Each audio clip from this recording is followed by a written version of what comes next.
I walked into the kitchen, my hands shaking, my heart hammering like it would burst through my chest. The messages on her phone weren't a mistake. They weren't a joke. They weren't misunderstandings. I confronted her, voice cracking. Is this true? Did you? She didn't flinch. She didn't cry. She didn't beg me to understand. She looked at me, calm, almost bored, and said, yes, I cheated, and I don't regret it. I froze. Words stuck in my throat. You what? It just happened. I felt nothing. I'm not sorry.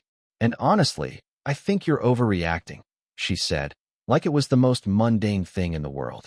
In that moment, the world fell out from under me. Every laugh, every kiss, every promise I had held on to, it evaporated like smoke. She lied with confidence. She cheated without remorse. And she looked at me like my pain was nothing more than an inconvenience. I realized, in that brutal instant, that the timeline of our marriage, the trust one thought we had, the life I believed we shared, it was all destroyed. And she didn't care. Before everything fell apart, I thought we had it all. I pictured us as a team, laughing at inside jokes, planning weekends, building a life that felt safe, predictable, even happy. I trusted her completely, believed in her love, in the promises she made with such ease, as if they were etched in stone. We weren't perfect, no marriage is, but I thought imperfections could be fixed with compromise and patience. I remember late nights talking about the future, imagining kids, trips, a house full of memories. Every "I love you" felt like a promise of safety, a shield against the world. I never suspected she could betray that. I never imagined she could lie with the calmness of someone ordering coffee. I never thought that beneath the smiles and shared plans, there was an emptiness I would only see too late. Looking back now, I can see the cracks I ignored, the small dismissals, the subtle coldness. But at the time, everything seemed fine, too fine maybe. I didn't know that trust without caution can become a cage, one that traps you until it collapses. And that cage collapsed the moment I saw her phone. After she admitted it, my mind didn't race toward anger first, it raced toward me. Was it my fault? Had I missed something? I replayed every conversation, every argument, every quiet evening, wondering if I had failed her somehow. I convinced myself it had to be my shortcomings. Maybe I hadn't been attentive enough. Maybe I hadn't noticed the little things. Maybe I wasn't exciting or interesting anymore. My brain clung to explanations that would make sense, even if they hurt me more. Every lie she told, every story she spun, I tried to reconcile with reality. I searched for signs I had ignored, the canceled plans, the late nights, the unexplained moods. I dissected myself, thinking if I just understood what I did wrong, maybe I could fix it. But no matter how deeply I examined myself, it never fit. Her betrayal wasn't about me. It was about her. Her lies, her detachment, her total lack of guilt, that was never my fault. And yet, in the darkness of those first hours, I still blamed myself. I realized then that self-blame can be as paralyzing as betrayal itself, chaining you to someone who doesn't even see your pain. And for the first time, I felt the weight of the truth. I was holding on to a marriage that no longer existed. I kept remembering the promises she had made. The "I'll never hurt you," the "we'll get through anything together," the late-night whispers of forever. At the time, I clung to them like a lifeline, believing every word. After the truth hit, those promises sounded hollow, like echoes in an empty room. Every vow, every reassurance I had cherished, now rang false. The timeline of our marriage unraveled in my mind. The laughter, the vacations, the quiet evenings, all overshadowed by the knowledge that she had already lied to me, long before I realized it. I kept asking myself, why did I believe her? How could I have trusted someone so completely who was capable of treating my trust like it meant nothing? I remembered the way she smiled when she said she loved me, how I believed it unconditionally. And now, that smile felt like a mask, a performance for a man who thought he knew her. It hurt not just because she cheated, but because I had built my life around words that were never sincere. Those promises weren't just broken, they were meaningless from the start. An understanding that was more painful than any confrontation could ever be. After the initial shock, I didn't want to give up. I told myself we could repair this, that maybe love could still outweigh betrayal. I tried talking to her calmly, trying to understand, to reach the part of her that I still thought cared. I begged for honesty, for transparency, for any sign that she regretted what she had done. I suggested counseling, reading books together, taking small steps to rebuild trust.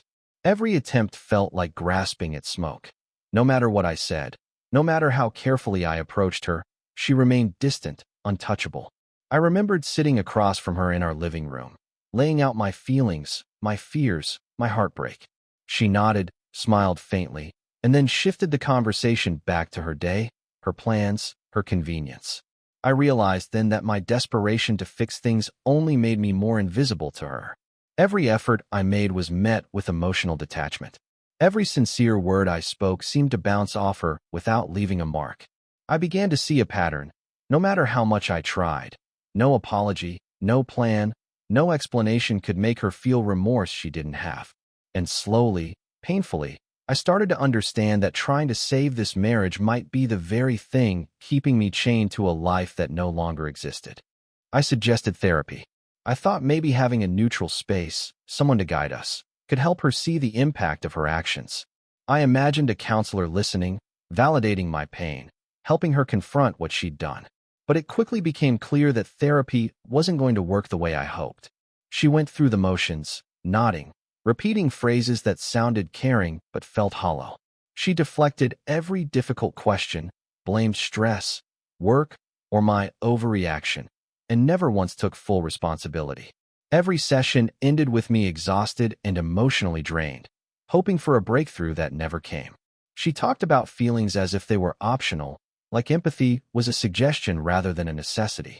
I left every session feeling smaller, more invisible, more trapped in a marriage that was already gone. I realized therapy alone couldn't fix what wasn't broken in need of repair. It was her lack of accountability that was the real problem. No counselor could make her feel guilt she refused to feel. And the harder I tried to hold on, the more I was reminding myself of how alone I really was. For the first time, I started to see that healing wouldn't come from her. It would have to come from me. The more I tried to communicate, to process, to save even a fraction of what we had, the more I noticed her patience thinning.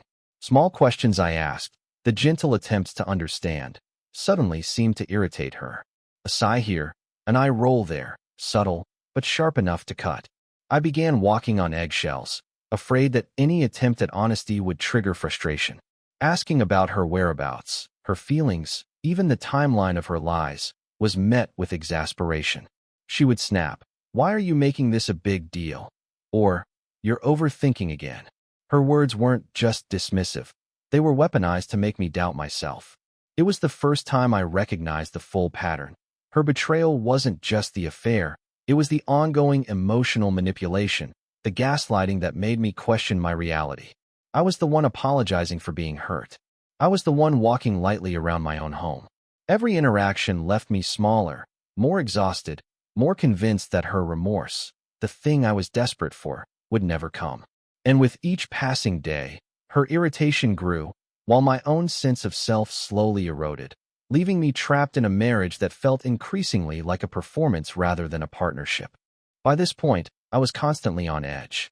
Every word I spoke, every movement I made, felt like it could set her off.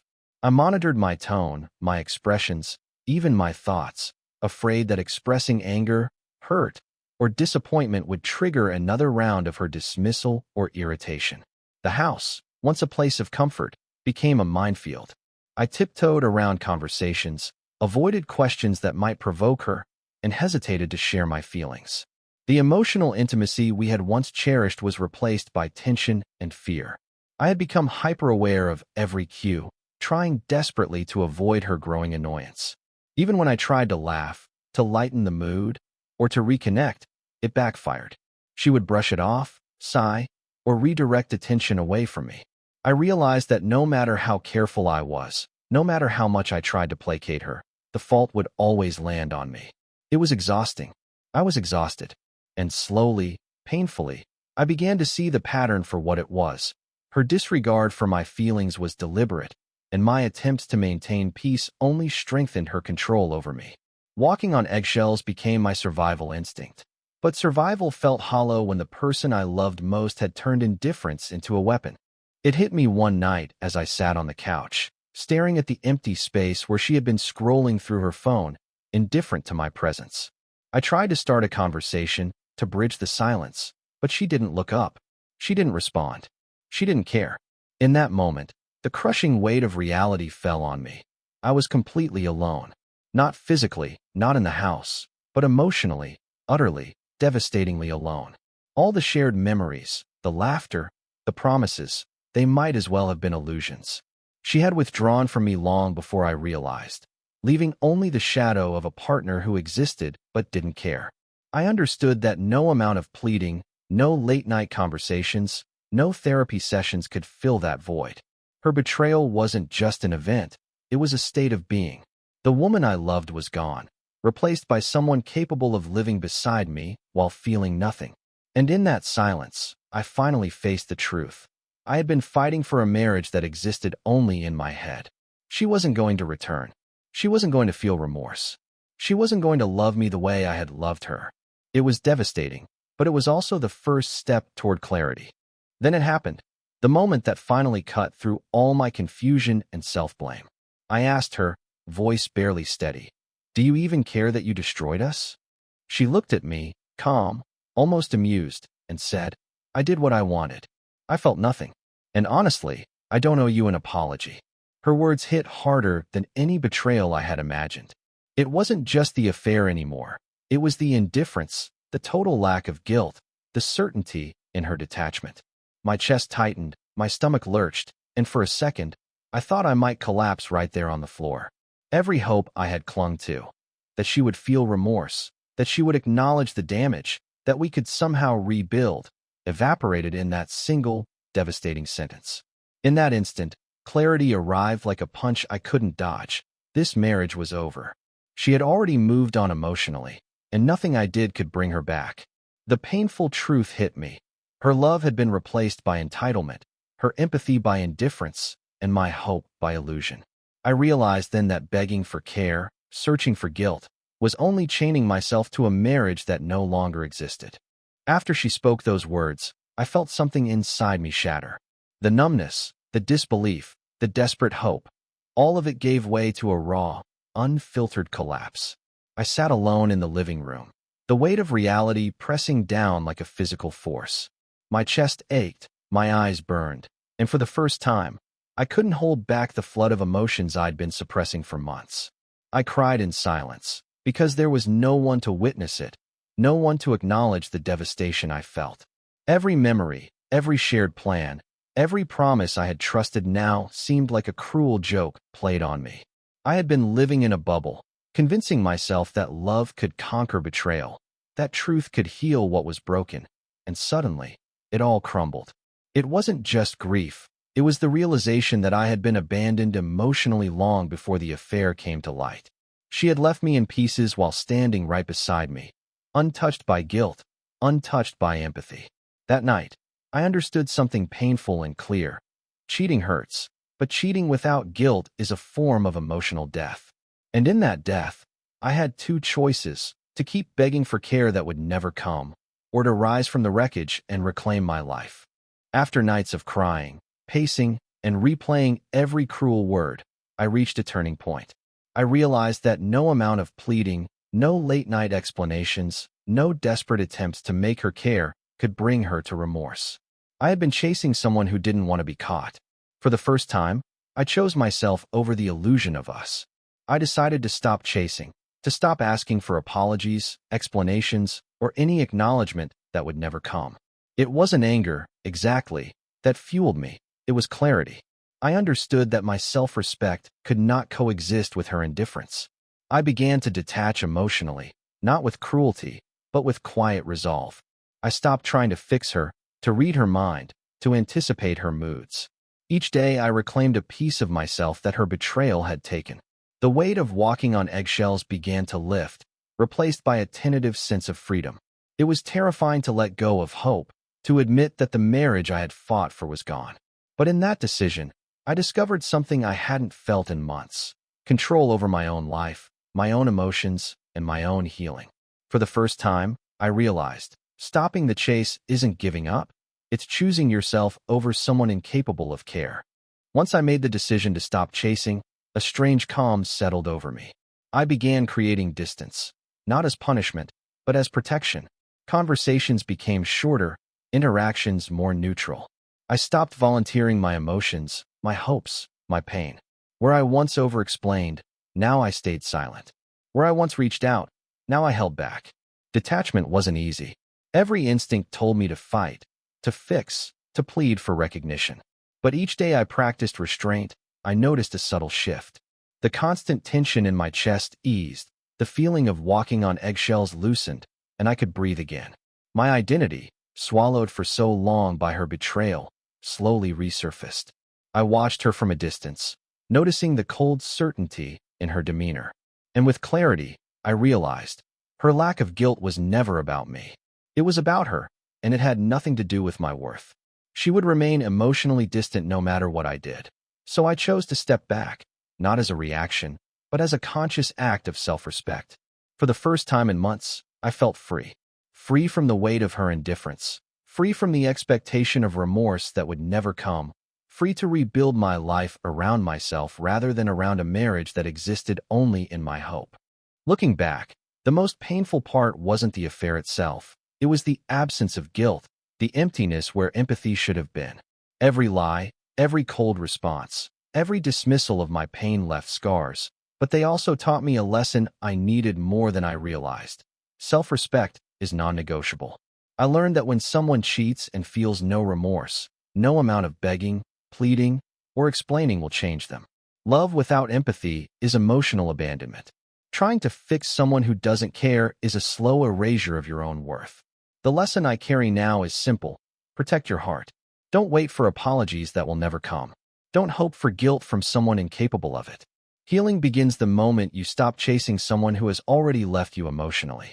And while betrayal leaves pain behind, walking away calmly, with dignity, is how you reclaim your life. The marriage may be over, but my self-respect is intact, and that is worth more than any apology she'll never give. Now, after months of reflection, I see everything clearly. The affair was devastating, but her lack of guilt was the final betrayal. It's a cruel truth. Some people cheat and feel nothing, and no amount of love, pleading, or loyalty can change that. To anyone going through this, hear me clearly. Believe them when they show no remorse. Don't wait for apologies. Don't chase someone who has already abandoned you emotionally. Your time, your energy, and your heart are too valuable to be wasted on someone incapable of empathy. Self-respect begins the moment you stop begging for care. Walking away isn't giving up. It's reclaiming your life, your dignity, and your future. Cheating hurts, but cheating without guilt is the emotional death of a marriage. Recognize it, accept it, and choose yourself. I hope my story helps someone else see the truth before it destroys them completely. Protect your heart, set your boundaries, and remember, you are worth more than someone who feels nothing for your pain.